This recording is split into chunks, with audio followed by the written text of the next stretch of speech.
नमस्कार प्यारे विद्यार्थियों।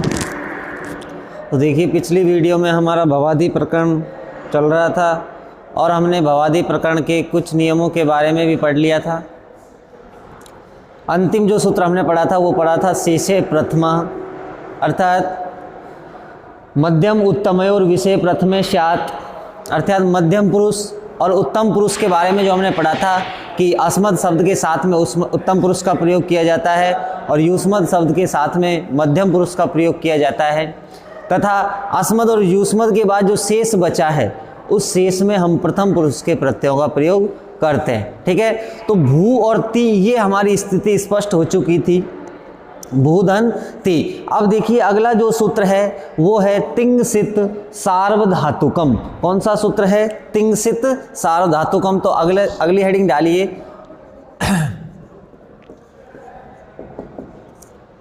सूत्र है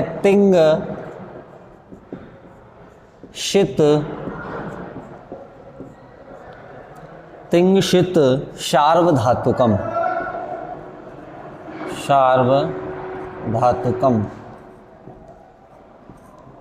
ये हमारा सूत्र है तिंगशित सार्वधातुकम। ठीक है, तो आज हम तिंगशित सार्वधातुकम जो सूत्र है उसके ऊपर चर्चा करेंगे कि ये सूत्र क्या करता है, इस सूत्र का कार्य क्या है और कौन सी स्थिति में वो कौन सा कार्य करता है। ठीक है, तो देखिए इस सूत्र में हमको तीन शब्द दिखाई दे रहे हैं। एक तो है, तीन पद हैं, एक तो है तिंग, एक है शित और एक है सार्वधातुकम।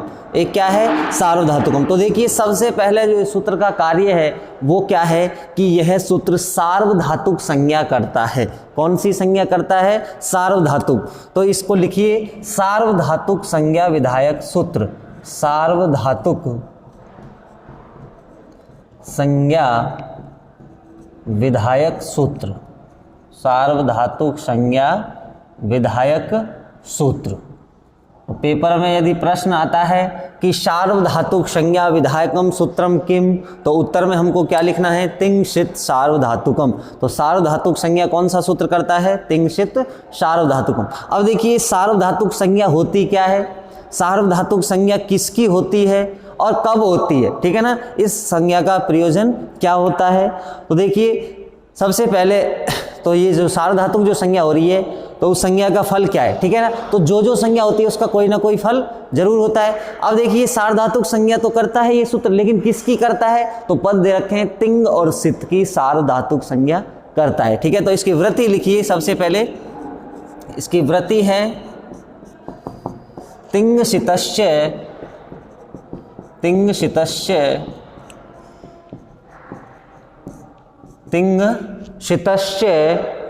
धात्वाधिकारोक्ता, तो अधिकारोक्ता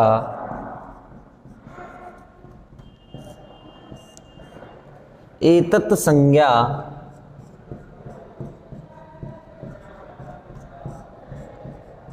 स्यात्, एतत् संज्ञा स्यात्, ये इसकी वृत्ति है सूत्र की। तिंगसितस्य धात्वा अधिकार उक्ता एतत् संज्ञा स्यात्। अब देखिए इसका अर्थ है कि तिंग और सित की धातु के अधिकार में होने पर एतत् संज्ञा स्यात्, यह संज्ञा होती है। कौन सी संज्ञा? सार्वधातुक संज्ञा। ठीक है, अब देखिए ये बात आती है कि तिंग की सार्वधातुक संज्ञा होगी। तो तिंग क्या है?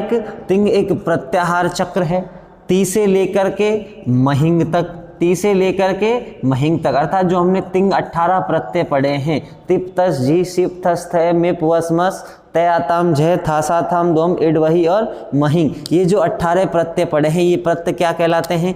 तिंग कहलाते हैं। और इस तिंग की कौन सी संज्ञा होगी? सार्वधातुक संज्ञा होगी। उसके बाद बात आती है सित की। किसकी बात आती है? सित की। अब सित का मतलब क्या होता है? तो देखिए, जिसमें से की इत संज्ञा हुई है, से इत संज्ञा जिसकी हुई है, अर्थात इस वाले से की जिसमें इत संज्ञा हुई है, उस समुदाय को हम क्या कहेंगे? सित कहेंगे। क्या कहेंगे? सित कहेंगे। समझ में आ गया? जैसे देखिए, ये जो सुबंत प्रत्यय है शश, इस सस में क्या होती है? से की इत संज्ञा हो जाती है, अस बसता है, तो से की इत संज्ञा होने के कारण ये क्या कहलाएगा? सित कहलाएगा। ऐसे ही है हमारा प्रत्येक सप, क्या है? सप। इस पै की हलंत्यम, इस हलंत्यम से इत संज्ञा होगी, तस्य लोपे से लोप हो जाएगा। इस से की भी लसक तद्धिते से इत संज्ञा होगी और तस्य लोपे से उसका भी लोप हो जाएगा। तो पै की इत संज्ञा होने के कारण ये पित्त भी कहलाया और से की इत संज्ञा होने के कारण ये क्या कहलाया? सित भी कहलाया। ठीक है ना? ऐसे ही है शलु, शलु में भी से की इत संज्ञा हो जाएगी तो क्या कहलाएगा? सित कहलाएगा। ऐसे ही प्रत्यय आता है हमारा शयन, जो हम पढ़ेंगे आगे। ठीक है ना? तो शयन में भी से की इत संज्ञा हो जाएगी, तो से की इत संज्ञा हो जाने के कारण ये भी क्या कहलाएगा? सित कहलाएगा। समझ में आ गया? तो ये देखिए, तिंग और सित की धातु के अधिकार उक्त यानी कहने पर, धातु के अधिकार होने पर तिंग और सित की कौन सी संज्ञा हो जाती है? सार्वधातुक संज्ञा हो जाती है। ठीक है? तो अब सार्वधातुक संज्ञा करने का फल क्या होता है, जो अगला अग्रिम सूत्र हमको बताएगा। और जब हम भौतिक शब्द की रूप सिद्धि बनाएंगे तो वहां पर हमको ये सूत्र बहुत ज्यादा काम आएगा। ठीक है? तो भौतिक शब्द की रूप सिद्धि बनाने के लिए हमको इस सार्वधातुक संज्ञा का ध्यान रखना है। और सार्वधातुक संज्ञा किसकी होती है? तिंग और सित की। धातु के अधिकार होने पर एतत् संज्ञा स्यात्, अर्थात यह संज्ञा, कौन सी संज्ञा? सार्वधातुक संज्ञा होती है। अब तिंग का मतलब समझ गया आप? तिपादी जो 18 प्रत्यय हैं, जिनमें 9 परस्मैपदी और 9 आत्मनेपदी, वो तिंग कहलाते हैं। उन तिंग यानी 18 प्रत्ययों की कौन सी संज्ञा होती है? सार्वधातुक संज्ञा होती है। उसके बाद सित का मतलब जिस प्रत्यय में, जिस धातु में से की इत संज्ञा होती है, वो क्या कहलाता है? सित कहलाता है। ठीक है ना? क्या कहलाता है? सित कहलाता है। तो ये सित जैसे सस है, सप है, सलु है, शयन है, ठीक है ना, ये सना है, ये जितने भी प्रत्यय हैं सब में से की इत संज्ञा होने के कारण ये क्या कहलाते हैं? ये सित कहलाते हैं। तो तिंग और सित की सार्वधातुक संज्ञा किसकी होती है? तिंग और सित की सार्वधातुक संज्ञा होती है। ठीक है? अब इसका अर्थ लिखिए। देखिए अर्थ क्या है इसका? अर्थ है इसका तिंग सितस्य, अर्थात तिंग तथा सित की, तिंग व सित प्रत्यय की। अर्थ लिखिए इसका, तिंग तिपादी 18 प्रत्यय, तिपादी 18 प्रत्यय आपको पता ही है कौन कौन से हैं। तिंग तथा तिंग व सित की, जिसमें, सित का मतलब मैं लिखा रहा हूं, जिसमें से की इत संज्ञा हुई हो, इत संज्ञा हुई हो, हुई हो। सित की, तिंग व सित की, तिंग व सित प्रत्यय की सार्वधातुक, सार्वधातुक संज्ञा होती है, होती है। तो ये इसका अर्थ हो गया तिंग सित सार्वधातुक, अर्थात तिंग व सित प्रत्यय की सार्वधातुक संज्ञा होती है। ठीक है? अब यदि ये सूत्र पेपर में आता है कि तिंग सित सार्वधातुकम सूत्र की व्याख्या कीजिए, क्या कीजिए? व्याख्या। तो जब हम इसकी व्याख्या करेंगे तो सबसे पहले हम लिखेंगे तिंग सित सार्वधातुकम। यह 3 पद है इस सूत्र में। कितने पद हैं? तिंग। तिंग का मतलब क्या होता है? तिपादी 18 प्रत्यय। सित का मतलब क्या होता है? जिसमें से की संज्ञा हुई है वह। ठीक है ना? तो ये सूत्र का पदच्छेद कर देंगे, तिंग सित सार्वधातुकम, यह सूत्र का पदच्छेद हुआ।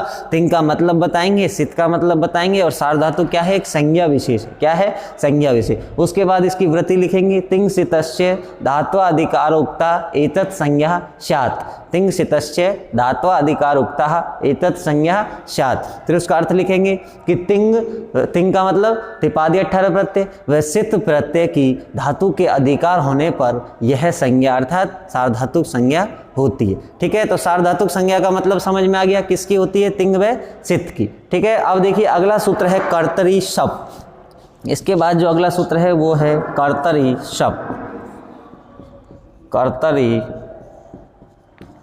शप, ये भवादि प्रकरण का विकिरण आ जाता है अब ये कर्तरी शप में। ठीक है ना? तो भवादि प्रकरण का विकिरण सप है जो इस सूत्र से होता है। कौन से सूत्र से?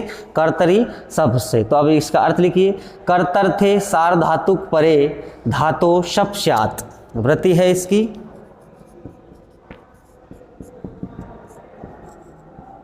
कर्तर्थे,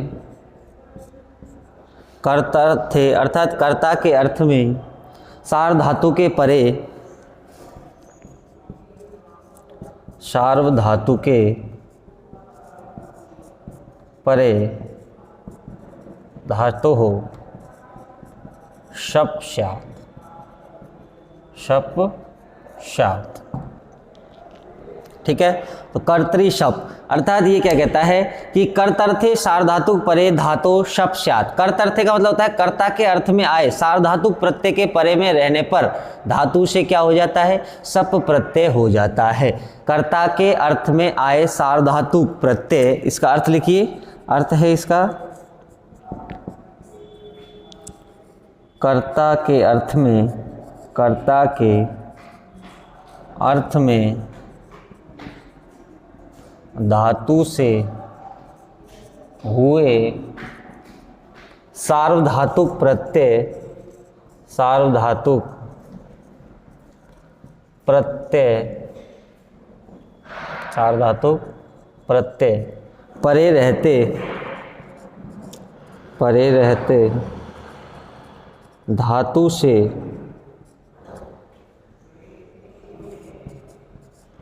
शप प्रत्यय होता है, शप प्रत्यय होता है।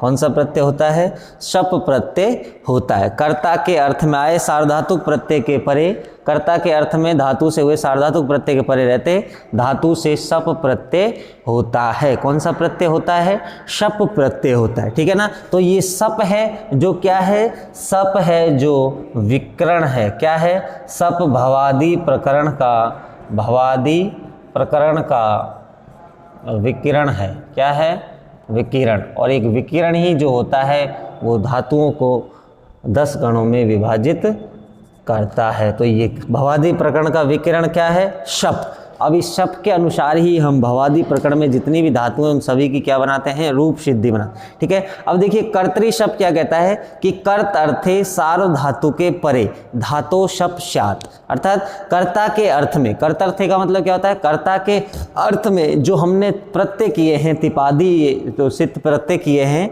तो कर्ता के अर्थ में सार्वधातुक प्रत्यय के परे रहते धातु से कौन सा प्रत्यय होता है, शप प्रत्यय होता है। ठीक है, इसको एक बार समझिए, जैसे हमारी भू धातु है, हम भवती रूप बनाते हैं तो धातु कौन सी होती है, भू, और भू धातु की हम भुवादियो धातु से क्या कर देंगे, धातु संज्ञा कर देंगे। भुवादियो धातु से भू धातु की क्या हो जाएगी, धातु संज्ञा हो जाएगी। धातु संज्ञा हो जाने के बाद वर्तमान लट से हम क्या करेंगे, लट लकार लाएंगे। वर्तमान लट जो सूत्र है वो क्या कर देगा, भाई लट लकार की सिद्धि है तो वर्तमान लट से लट लकार ले आएंगे। अब लट लकार आ गया, अब लट लकार आते ही क्या हो जाएगी, तिप्तस जी जो सूत्र है वो परस्मैपदी धातु है तो एक वचन की विवक्षा में क्या कर देगा, तिप प्रत्यय ले आएगा। क्या प्रत्यय, कौन सा प्रत्यय ले आएगा, तिप प्रत्यय ले आएगा। ठीक है, अब इस तिप में पै की हलंत्यम से इत संज्ञा हो जाएगी और तस्य लोप से उसका क्या हो जाएगा, लोप हो जाएगा। अब जब पै की हलंत्यम से इत संज्ञा तब तस्य लोप से लोप हुआ तो क्या स्थिति बची, भूधन ती बचा। ठीक है ना, भूधन क्या बचा, ती बचा। अब देखिए तिंग सित सार्वधातुकम क्या कहता है कि तिंग सितस्य धातु अधिकार उक्ता एतत् संज्ञा स्यु, अर्थात तिंग और सित की क्या कौन सी संज्ञा होती है, सार्वधातुक संज्ञा हो जाती है। कौन सी संज्ञा होती है, सार्वधातुक संज्ञा। अब ये क्या है, तिंग का प्रत्यय है, तिंग प्रत्यय है तो इसकी क्या हो जाएगी, सार्वधातुक संज्ञा हो जाएगी। कौन से सूत्र से होगी, तिंगसित सार्वधातुकम संज्ञा। अब सार्वधातुक संज्ञा हो जाएगी तो उसके बाद क्या करेंगे हम, सार्वधातुक संज्ञा जब इसकी होती है तो ये कर्तरी शब्द क्या कहता है कि कर्ता के अर्थ में सार्वधातुक प्रत्यय परे रहते। अब ये जो ती प्रत्यय है कैसा है, सार्वधातुक संज्ञक प्रत्यय है, तो ये कर्ता के अर्थ में धातु से सार्वधातुक प्रत्यय परे है। ये तिप है जो क्या है, धातु से कौन सा प्रत्यय हो जाएगा, सप प्रत्यय हो जाएगा। तो सप प्रत्यय होगा तो भू धन सप धन क्या बचेगा, ती, ये स्थिति बचेगी। ठीक है ना, भू धन सप धन ती, तो यहां तक ये स्थिति को स्पष्ट करता है। ठीक है, अब देखिए जो कर्ता के अर्थ में धातु से सार्वधातुक प्रत्यय परे रहते क्या होता है, सप प्रत्यय होता है। अब ये देखिए जो सप प्रत्यय हो गया, कौन सा प्रत्यय हो गया, सप प्रत्यय हो गया, समझ में आ गया। अब ये सप प्रत्यय हुआ तो अब देखिए सप में ये पै है, उपदेश अवस्था है तो पै की हलंत्यम से क्या हो जाएगी, इत संज्ञा हो जाएगी। पै की हलंत्यम से क्या हो जाएगी, इत संज्ञा हो जाएगी। अब जब इस पै की हलंत्यम से इत संज्ञा होगी तो तस्य लोपे सूत्र क्या कर देगा, पै का लोप कर देगा। तो क्या शेष रहेगा, श शेष रहेगा। अब देखिए एक सूत्र और हमने पढ़ा है, कौन सा, लशक्व तद्धिते। कौन सा पढ़ा है, लशक्व तद्धिते।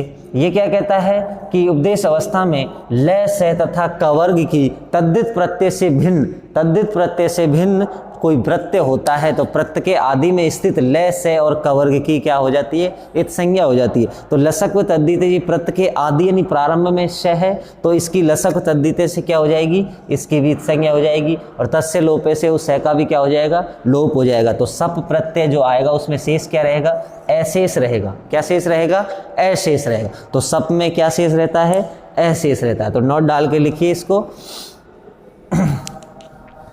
सप प्रत्यय में जो अशेष रहता है उसको नोट डाल के लिखिए। सप प्रत्यय में, शप प्रत्यय में, शप प्रत्यय में पैकी हलंत्यम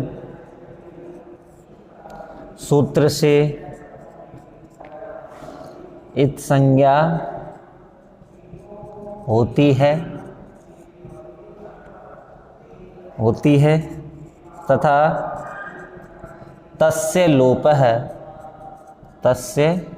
लोपः सूत्र से उसका लोप हो जाता है,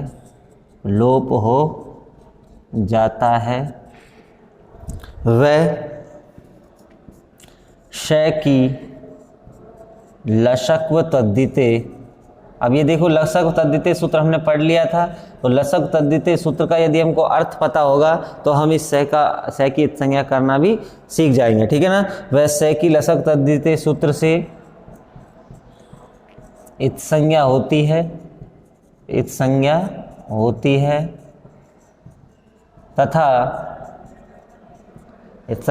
है तथा तस्य लोपे से उसका भी क्या हो जाता है, लोप हो जाता है। तस्य लोपे से उसका लोप हो जाता है। अब जब लोप हो जाएगा तो शप प्रत्यय में अशेष रहता है। क्या शेष रहता है, अशेष रहता है। ये बात समझनी।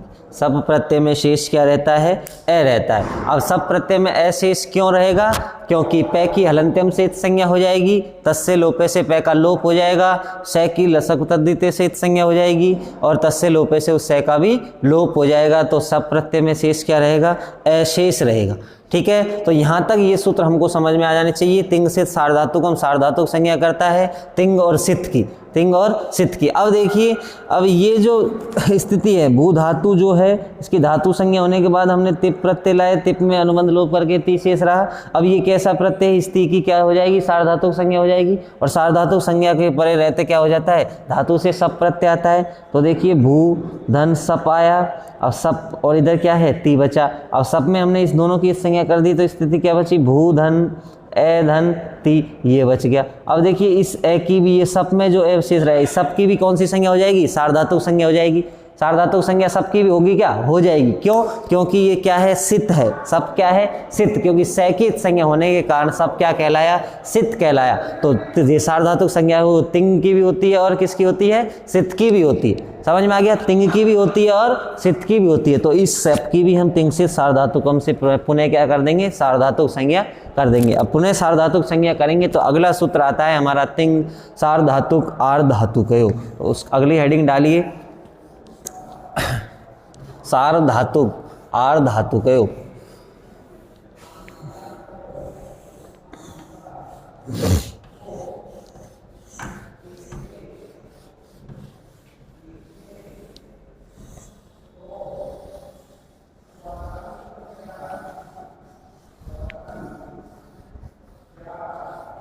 अगला सूत्र है हमारा सार्वधातुक आर्धधातुकयो।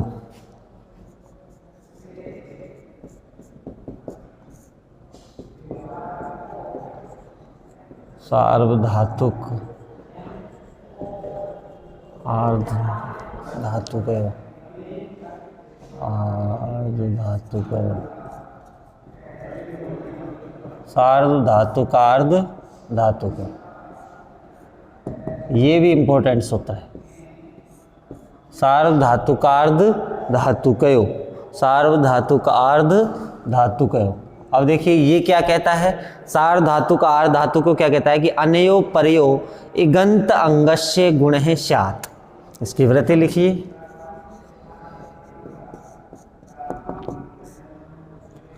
अनयो परयो इगंत अंगस्य गुण है स्यात्। इगंत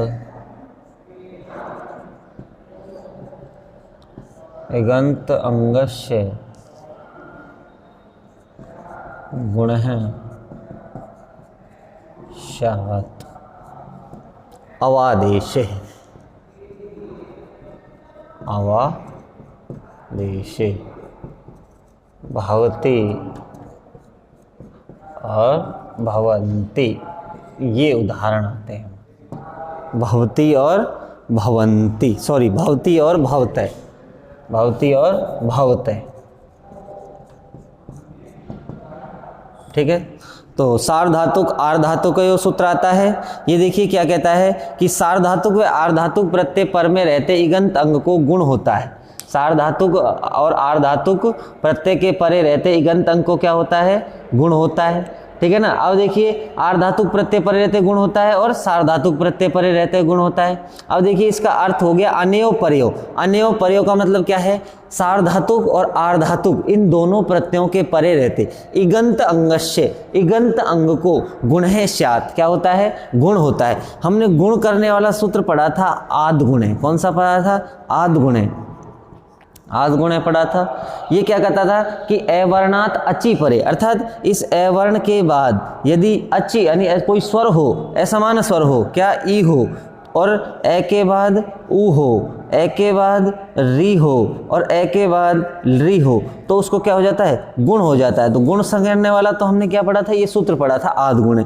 अब ये देखिए सार्वधातुक आर्धातुक को यू भी गुण करता है, ये भी क्या करता है, गुण करता है। तो ये गुण कब करेगा कि अनियो परि, अर्थात सार्वधातुक और आर्धातुक प्रत्यय यदि पर में हो तो इगंत अंग को क्या होता है, गुण होता है। इगंत अंग का मतलब क्या होता है, देखिए इक अंतः इति इगंत है। इक का मतलब क्या है, इक एक प्रत्याहार है, इक क्या है, एक प्रत्याहार है। और इक प्रत्याहार में कौन से वर्ण आते हैं, ई ऊ री और री, ये वर्ण आते हैं, ई ऊ री और री। अब ये ई अपने दोनों भेदों को बोध कराते हैं, ई बड़ा भी हो चाहे छोटा भी हो, ऊ ऐसे ही बड़ा हो चाहे छोटा हो, री बड़ा भी हो चाहे छोटा हो। तो इस इगंत अंग को गुण करता है, कब करता है, सार्वधातुक आर्धातुक प्रत्यय यदि बाद में हो तो, सार्वधातुक और आर्धातुक प्रत्यय यदि बाद में हो तो। अब हमने सार्वधातुक तो पढ़ लिया कि सार्वधातुक क्या होता है, लेकिन हमने आर्धातुक अभी नहीं पढ़ा है। तो आर्धातुक संज्ञा करने वाला भी सूत्र आगे आएगा, वो हमको बताएगा कि आर्धातुक किसे कहते हैं, आर्धातुक किसका होता है। तो अनयो परयो, अब लिखिए इसका अर्थ लिखिए, अनयो परयो अर्थात सार्वधातुक तथा आर्धातुक प्रत्यय के परे रहते सार्वधातुक तथा, इसका अर्थ है सार्वधातुक तथा आर्धधातुक, सार्वधातुक तथा आर्धधातुक प्रत्यय के परे रहते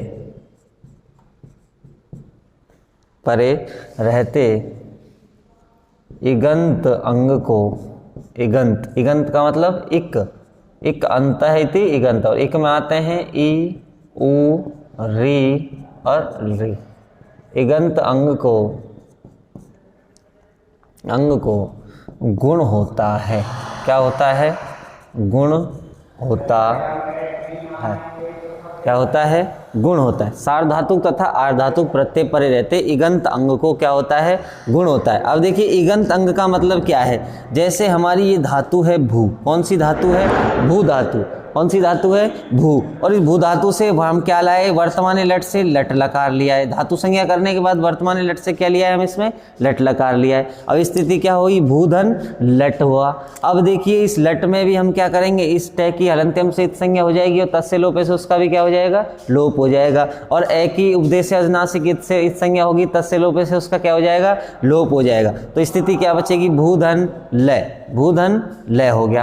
अब देखिए भूधन लय बचेगा तो हम क्या करेंगे, तिप्तस जी सूत्र है वो क्या करता है, वो क्या करता है, लकार के स्थान पर ये 18 प्रत्यय होते हैं अर्थात परस्मैपदी प्रत्यय हो जाएंगे। अब स्थिति क्या बन जाएगी, भूधन ति, लय के स्थान पर हम कौन सा प्रत्यय लिया है, तिप। अब ये तिप जो प्रत्यय लादेश है इसकी परस्मैपदी संज्ञा हो जाएगी, कौन से सूत्र से हो जाएगी, लह परस्मैपदम से परस्मैपदी संज्ञा हो गई। अब ये परस्मैपदी संज्ञा प्रत्यय, तो इस तिप में भी पैक की अलंत्यम से इत संज्ञा और उसका क्या हो जाएगा, लोप। स्थिति क्या बचेगी, भूधन ती, ये स्थिति बचेगी। अब ये ती है, इस ती प्रत्यय की तिंग सित सार्वधातुकम से कौन सी संज्ञा हो जाएगी, सार्वधातुक, क्योंकि वो क्या कहता है, तिंग और सित की, अर्थात तिंग यानी तिप्तस जी चिप्तस्थ है मेपुअस्मस तयताम ध्रे थासाताम तुम इडवई मई, तिंग प्रत्यय की, और सित ऐसा प्रत्यय जिसमें से की संज्ञा हुई है उस सित प्रत्यय की क्या करता है, वो सार्वधातुक संज्ञा करता है। तो ये तिंग सित सार्वधातुकम से ती प्रत्यय की कौन सी संज्ञा हो जाएगी, सार्वधातुक संज्ञा हो जाएगी।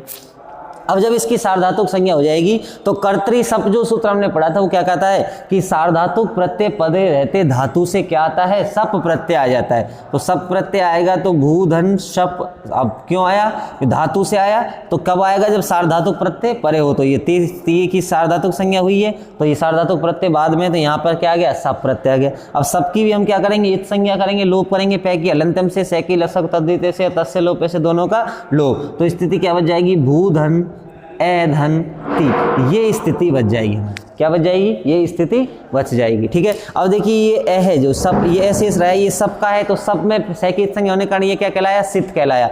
तो तिंग सित सार्वधातुकम से फिर इसकी पुनः क्या हो जाएगी, सार्वधातुक संज्ञा हो जाएगी। अब इसकी भी सार्वधातुक संज्ञा हो गई। अब देखिए ये सूत्र आता है सार्वधातुक आर्धातुक, ये क्या कहता है कि अनयो परे अर्थात सार्वधातुक तथा आर्धातुक प्रत्यय के परे रहते, ठीक है ना। अब देखिए सार्वधातुक प्रत्यय का मतलब, आर्धातुक तो हमने अभी पढ़ा नहीं, हम पढ़ेंगे अभी सार्वधातुक, ये करता दोनों स्थिति में, लेकिन आर्धातुक अभी हम आगे पढ़ेंगे तो समझ में आएगा। तो ये कहता है कि सार्वधातुक प्रत्यय के परे रहते। अब देखिए ये प्रत्यय कैसा है, सार्वधातुक, क्योंकि इसकी हमने कौन सी संज्ञा की है, सार्वधातुक संज्ञा, इसकी भी सार्वधातुक संज्ञा की है, लेकिन ये कहता है इसकी ये पहले, ठीक है ना।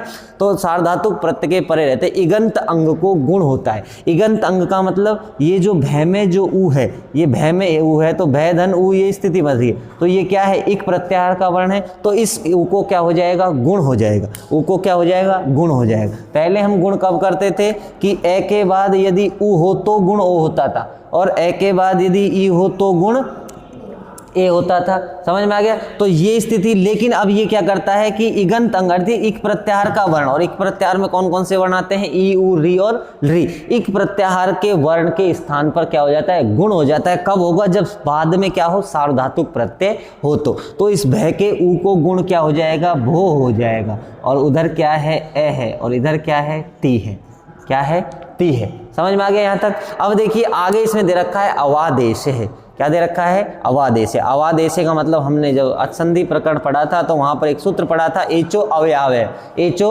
अवयावय, अयादि संधि में हमने सूत्र पढ़ा था, वो क्या कहता है, एच के स्थान पर क्रमशः आदेश होते हैं, कब, जब स्वर वर्ण बाद में हो। तो देखिए ये एच प्रत्याहार का वर्ण है ओ, और सामने क्या है, स्वर है, तो इस ओ के स्थान पर एचो अवयावय से क्या हो जाएगा, अवादेश हो जाएगा, क्या हो जाएगा, आओ। तो स्थिति क्या बनेगी, भू धन आओ धन ए धन ती, ये स्थिति बन जाएगी हमारी।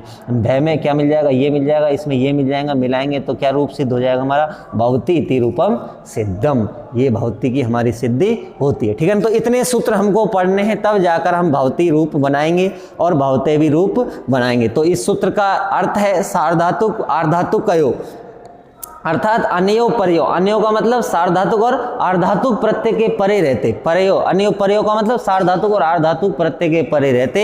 इगंत अंगस्य, इगंत अंग को, इगंत का मतलब क्या होता है, एक प्रत्याहार के वर्ण, ई उ री और री, एक प्रत्याहार के वर्ण को गुण है स्यात्, गुण हो जाता है, क्या हो जाता है, गुण हो जाता है। और इस सूत्र के उदाहरण क्या है, भवति और भवतय, इस सूत्र के क्या है, दो उदाहरण। समझ में आ गया। तो इसके उदाहरण लिखिए, भवति तथा भवतः, भवति तथा भवतः, इसके क्या हैं, उदाहरण हैं। समझ में आ गया। तो सार्वधातुक आर्धातुक ये गुण करता है इगंत अंग को, क्या करता है, इगंत अंग को गुण करता है। अब देखिए, अब हम बनाएंगे इस भवति की रूप सिद्धि, क्या बनाएंगे, इस भवती की रूप सिद्धि बनाएंगे कि भवती जो शब्द है वो सिद्ध कैसे हुआ। ठीक है ना। अब बात आती है हमारी रूप सिद्धियों की, तो ये सूत्र हमने पढ़ लिए। ठीक है, तो सबसे पहले हमको जो इंपॉर्टेंट सूत्र है वो है वर्तमाने लट, वो लट लकार करता है। उसके बाद सबसे पहले जो लट लकार करने से भू धातु लाएंगे, तो भू धातु की हम भुवादियो धातु से क्या करेंगे, धातु संज्ञा करेंगे। तो हमने ये सूत्र पढ़ा था पहले, कौन सा सूत्र था, भुवादियो धात्वय, भुवादियो धात्वय, ये हमने शायद संधि प्रकरण में पढ़ा था, संधि प्रकरण में, तो इसको ध्यान रखना है। भू आदि की धातु संज्ञा होती है, भुवादियो धात्वय क्या करता है, धातु संज्ञा करता है। धातु संज्ञा विधायकम सूत्रम किम, भुवादियो धात्वय, धातु संज्ञा करता है। ये सूत्र को हमको ध्यान रखना है, पिछले प्रकरण में इसको ढूंढना है और इसको पढ़ना है, इसका अर्थ जानना है कि भुवादियो धात्वय क्या करता है, धातु संज्ञा करता है, भू आदि की धातु संज्ञा होती है। तो ये भवती जब रूप बनाएंगे तो इसमें धातु कौन सी है, भू, कौन सी धातु है, भू धातु है, कौन सी धातु है, भू। अब इस भू धातु की भुवादियो धातु से सर्वप्रथम क्या करेंगे, हम धातु संज्ञा करेंगे, और धातु संज्ञा करने के बाद फिर लट लकार लाएंगे। लट लकार लाने के बाद हम तिप्तस जिसे हम प्रत्यय करेंगे, परस्मैपदी वाले प्रत्यय करेंगे, जो उनसे वचन के हैं वो हमने पढ़े थे। वचन के प्रथम पुरुष में प्रथम पुरुष के प्रत्यय, मध्यम पुरुष में मध्यम पुरुष के प्रत्यय, उत्तम पुरुष में उत्तम पुरुष के प्रत्यय। ठीक है ना। फिर उसके बाद जो प्रत्यय आएगा उसकी हम परस्मैपदी संज्ञा करेंगे। परस्मैपदी संज्ञा करने के बाद उसका लोप करेंगे, उसके बाद सार्वधातुक संज्ञा करेंगे, कर्तरी शब्द से सप लाएंगे, सबके स्थान पर गुण करेंगे, और ऐसे हम भवती रूप बनाएंगे। ठीक है।